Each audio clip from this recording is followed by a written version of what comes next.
Welcome to The Writer's Dream. This is a show where authors can talk about how they write their books, how they publish their books, and how they market their books. You can see us on YouTube, just look for The Writer's Dream. You can see us on a Facebook page. Guess what the name of the page is? The Writer's Dream.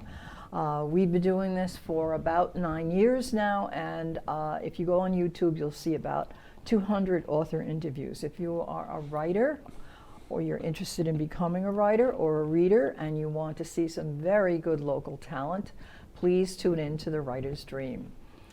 Our guest today is Brian Heinz. Brian Heinz is one of the foremost children's writers on Long Island. You've probably heard his name before, or if you're young enough, you've seen him in schools.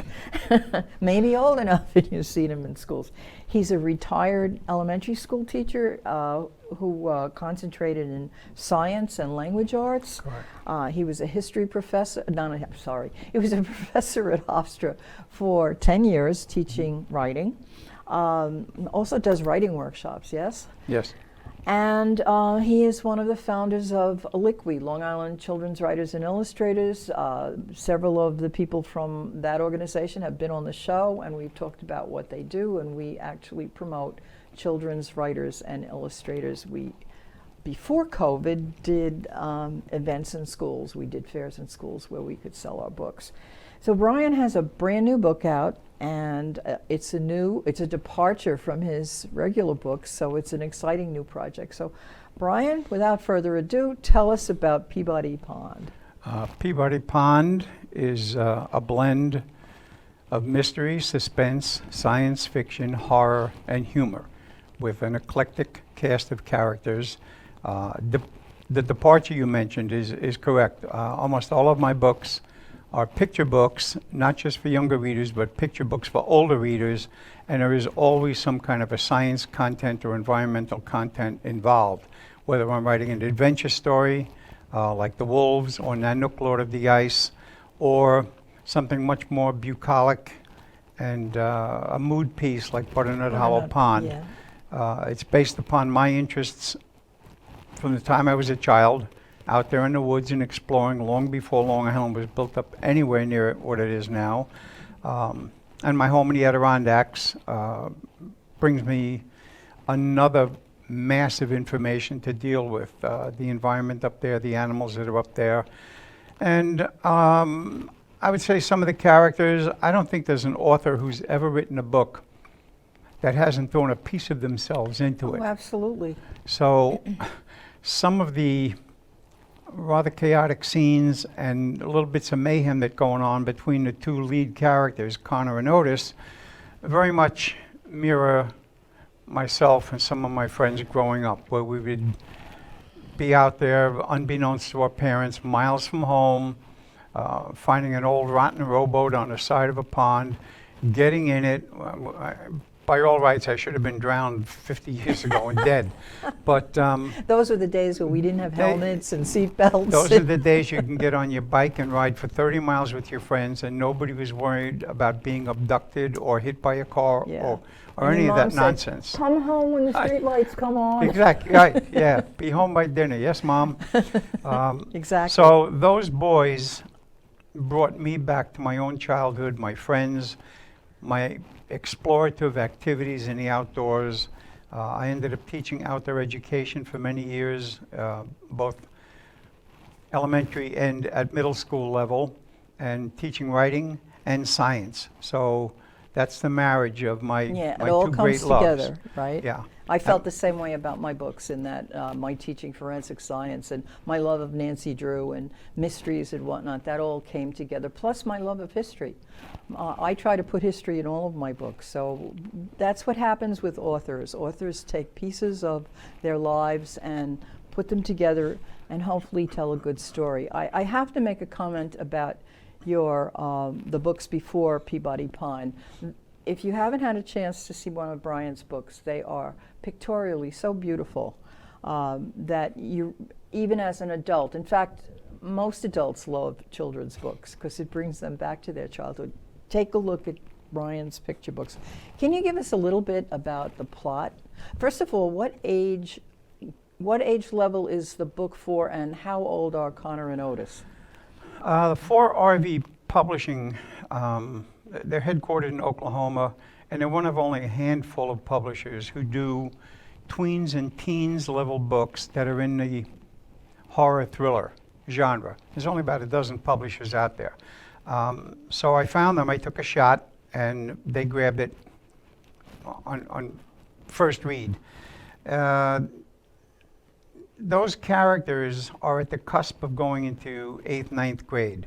So the tweens and teens, those books are targeted for anywhere from 5th grade up to YA. It's And a they're broad like spectrum. an older hero. But a number of adults, including librarians, other teachers, have already read the book through, some of them in one sitting, and adults are going to glean a great deal. Many YA books are read by adults. Oh, sure. So I'm very pleased that I found them. Peabody Pond in particular, I don't want to compare myself to James Michener, but I know when we're doing a You don't revision have process. enough pages. No, it's not, yeah. James Michener books I can be a know. murder weapon. But there was one discourse between myself and one of the editors where they said, you spend several pages here on Peabody Pond in particular, and its description, like a splatter of paint or an oversized amoeba, and all. She said, you know, the Detail. exposition is absolutely beautiful, but is it necessary? And I said, as you continue on into it, Peabody Pond basically is an environmental character. That's how I look at it. It's a non-living thing, but because of Peabody Pond, because of these incredibly unique characteristics it has, it plays a big part in what can and cannot transpire in a novel. And James Michener, with some of his blockbusters like Centennial or Hawaii, his opening chapters, he spends dozens of pages talking about the upheaval of the earth and the volcanic activity.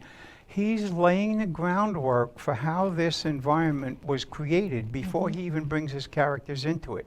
So again, not comparing myself to Michener, but that pond has some unruly characteristics of its own, and it was critical to have that portrayed in the book and drawn out. But everything is seen through Connor and Otis's eyes. Right, right. Oftentimes, people will ask me if I do a workshop or whatever, how do you deal with writer's block? You do an interview, and I say, go to your setting. Go to your setting and really start researching it and describing it, and that's going to take you right back into your plot. Yeah, I laugh because talking about writer's block, and I don't remember if it was Isaac Asimov or Ray Bradbury, one of them, was asked that question by an interviewer, and they said, what happened? Did you ever experience it? And he said, yes, but it doesn't last long. And the interviewer asked him, well, what do you do? He said, I burned somebody's house down. And then I figure out who did it and why, and what does it have to do with my story. And basically, it's the what if. What if this happened? And you push yourself along, and that's the key. Make something happen, and then tie it in with your characters, with your theme, with your plot. Okay, so you're, from what I read on the book blurb, okay, the theme is really something that happens to the environment of Peabody's Pond. Correct. And you can go into that as deeply as you want to or not. I didn't want to go into the kind of depth that you find in something like Jurassic Park or the Andromeda Strain. It wasn't necessary. I didn't want to pull too much away from the interplay with the characters. You got a lot of people involved, from this wily old hermit they all think is a lunatic, the two kids who are, they're smart as all hell, but they're risk takers. And that's going to They're be part of the adventurous. problem. Yeah, but they need to have a comeuppance, and they bite off more than they can chew. They're a little bit cocky in their attitude. They make snap judgments about people without seeing the depth of the other person's personality, the nature of who that person really is. All of that has to come out because they're going to not just go through physical changes, but there's a metamorphosis in their thinking process and how they view the people around them and the world they live in. And I think any good novel has to do that. There has to be some kind of an internal growth. So, and it's not just with those kids, it's with the old hermit, it's with the annoying older sister, there's sibling rivalry, there's just a obnoxiously mean-tempered bully in the school, Bump Hansen, and how do you bring all of these people together in an alliance? And it was part of the fun, but it was also part of the difficulty, you know. So there's a lot of problem solving that goes on when you're working on a novel because you've got a lot of contrary threads that have to be pulled together. I know, yes. So I think one of the important themes in books for young people is the growth of characters, because that's one of the things that, I mean, you want to tell a story, but the story is, I think, most enjoyable and most satisfying when the character has an aha moment, and some changes are affected by it. That makes the story. First of all, I really think that when you write for kids, whether they be little kids or middle kids or even high school kids should be reading adult literature. I think that what you have to do is make the characters lovable. And by that I mean you have to be able to relate to them. If you can't relate to the characters, the story may be very interesting, but you're not going to want to read the next book with those characters. Exactly.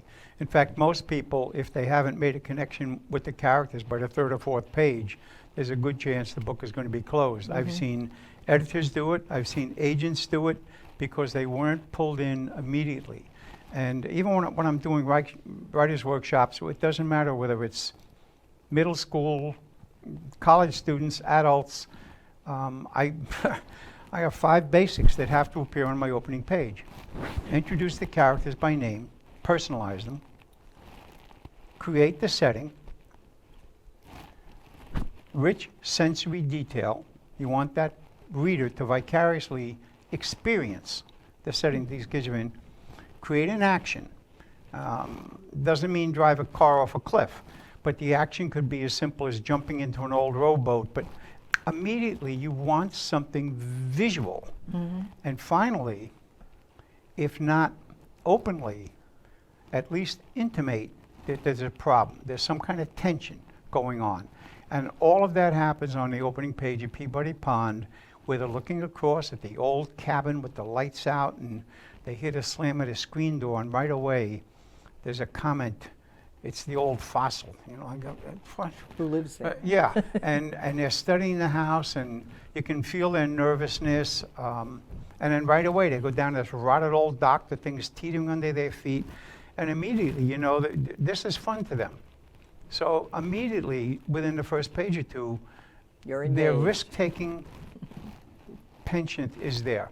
Right. You're seeing all of that, and now at some point, I've planted the idea about this old hermit up on the hill, and who is it? And we get to that. It doesn't take long. I just received an email this morning from a librarian who read it in one sitting, and she said, I can't wait to recommend this to my middle school students. The action starts on the first page. And I think she used, the 2 boys are adorable. So that's it. You had to like these kids. Exactly. That's the key. That's the key. And folks who are watching this show, I hope you listen to the last 2 or 3 minutes of what Brian just said, because this is the key to good novel writing. And just listen and write it all down, because that's what you do. I know when I first started to write, because writing was never important to me until all of a sudden it was. And so I took a couple of courses in novel writing, but when I start my book, it's always action. My main character, Annie, is on the move somewhere. And within the first few pages, she's butted up against something. You know, that oh, I think I'm curious about this, or I'm frightened by it, or something that's action and beautiful settings. And kids like that little bit of risk-taking, doing what's wrong. Not that they're bad kids, but you open up a novel, and the first scene, it's 2 a.m., and the kid is sliding outside the window to the ground on his blanket and is waiting a moment to see if anybody's awake. You're like, holy smoke, what's so important? They had to get up in the middle of the night. Where are they going? It doesn't take much to punch that curiosity button. Because I would be interested. Where is she going?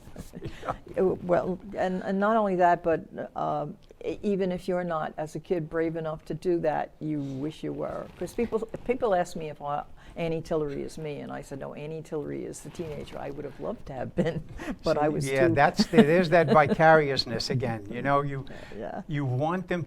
I want them to feel that blanket sliding through their hands. All of that. I want to feel the beads of sweat on their forehead.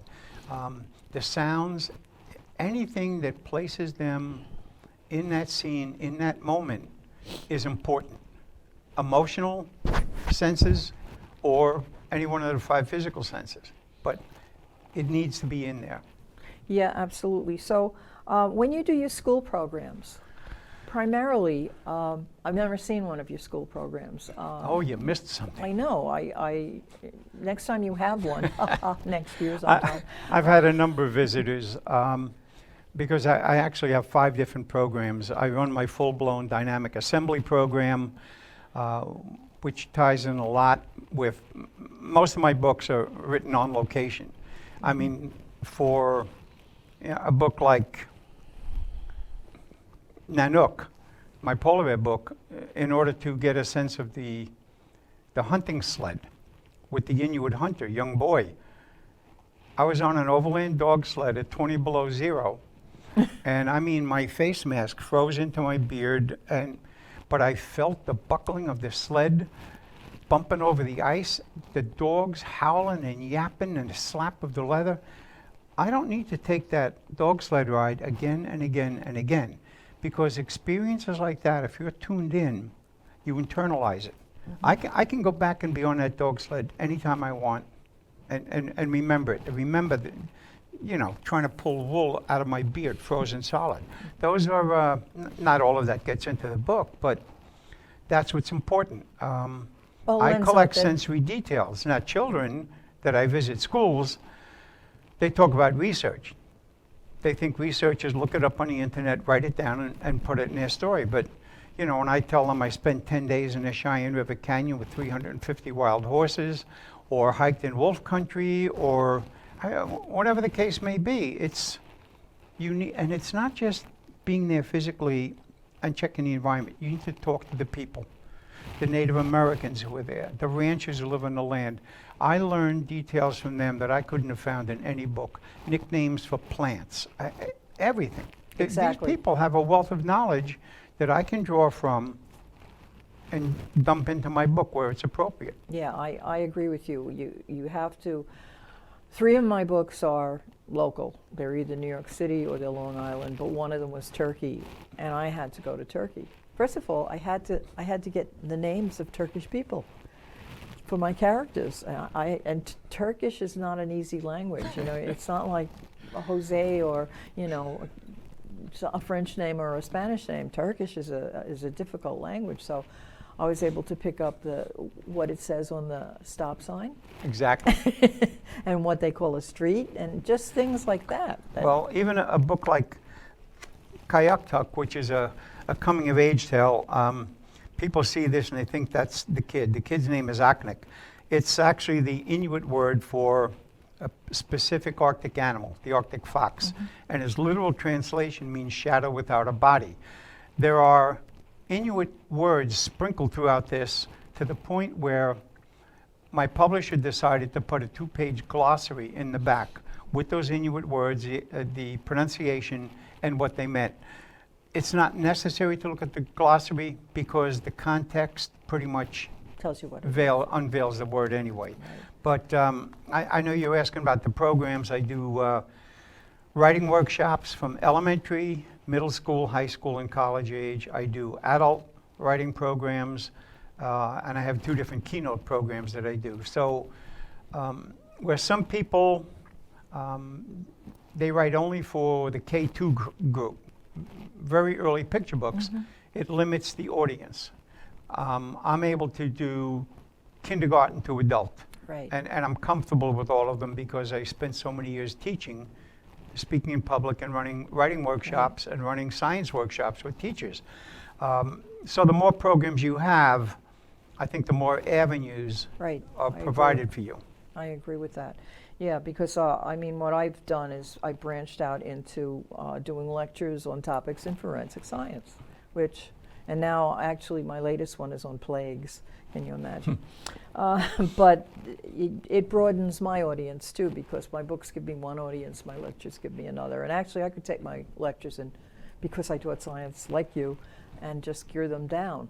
So yeah, that helps you out as an author, because you once you, and this is my next topic, once you write that book and it's produced, how do you get people to know it's there? That's the marketing part. That's the difficult part. So doing workshops is one way to do it. How else do you do it? Well, I have my website. In fact, yesterday I returned home from my house in the Adirondacks, and there was a book order printed out from my website by a woman in Mississauga, Ontario, Canada, for 3 books. And I signed them and wrapped them up. We emailed back and forth, and they're on their way. And a school that I visited a number of years ago, St. Clement's parochial school in Saratoga Springs, I have an email from that woman and an order form she sent out for 3 other books, 3 of my picture books, and said that I remember that school, it was beautiful. She said I had left such an impression on her 3rd grade students, they still talk about me. And she said, yours are some of the most beautiful picture books and my favorite books that I've ever read. So she ordered 3. So just having the website is a big leg up, but I'm on Facebook now. I fought against it for quite a few years. My publishers wanted me to do a blog. I need time for my life. Yeah, I know. And if I start doing blogs, and it's like, enough. I haven't posted videos on YouTube. I have enough to keep me busy. I've managed to do some outdoor signings out on the East End and upstate New York to keep things rolling. But from my school visits, I normally sign, it could be as many as 2,500, 3,000 books a year just for my school visits. Right. So that's gone. That's gone, I know. That's gone. Newspaper articles help. One of the upstate newspapers is preparing an article on me now, so they'll mention me, my books, my website. All of my books have my website on it, so if a person does read one of my books and loves it, there's my website, and they can go right to it and access Right. whatever they need to know. So I find interviews are important, and they say start local, and so I mean that's what I've done. And then I've also done things like the author show, and the woman who runs that, she's very good about advertising your stuff. I mean, I have found people on the internet who will advertise my stuff for me, Right. which is helpful because you have to direct people to your website. And I use my Facebook pages basically to direct people to interviews and to my website, and so that's helpful. even emails, everybody has a Yeah. cluster of email addresses, and you pick and choose. You send out the announcement on a book. I attached a photograph, an image of it with the blurb, and I've had dozens and dozens of orders come in from that, and then you count on those people to pass it on to people who aren't on your list, and that's the networking part. And Right. thank goodness for those people. Yeah, well, I have a newsletter that I send out probably once a month, and and usually what I do is I feature one of my books, but then I also feature one of the authors. You'll eventually end up on my newsletter. So, and I know what your website is and whatnot. So I put that up there, and I find it's networking. I also find this show helpful because I'll be in a restaurant sometimes and people come up to me and I'll say, "Do I know you? You look so familiar." And I know I don't know them, but they see me. They probably see me on the show. Every once in a while, somebody will say, "I saw you on Cablevision." And the Cablevision show, evidently people do watch Channel 20 on Cablevision, and they'll say that. It's So funny. you'll be on Cablevision. You'll be, you'll get your advertising. When you do such an enormity of school visits, like I do, we were at a funeral in Nassau County, I'm sorry. and I a shouldn't little have- boy in the front row kept nudging his mother and pointing back, when the mother was, stop, stop, stop, And finally she came over and she said, "Excuse me, my son thinks you're some big shot author. Would you please tell him you're not?" And I said, "I don't know about the big shot part, but I said, I am an author." And right away, "See, Ma, I told you, it's Mr. Heinz." So it happened at Shea Stadium before it wow. closed. It's happened at Citi Field. It's happened in restaurants. It's just, it's amazing. Kids see you and parents see you. Like if I'm speaking to a conference of 200 people, they all remember me. You don't remember But them, they're I all know. faceless because know. you can't I focus know. and zero in. So my wife is always telling me, "You always have to behave. You can't get mad on the road. You can't make faces or yell something because you don't know who knows you out there." I said, I know.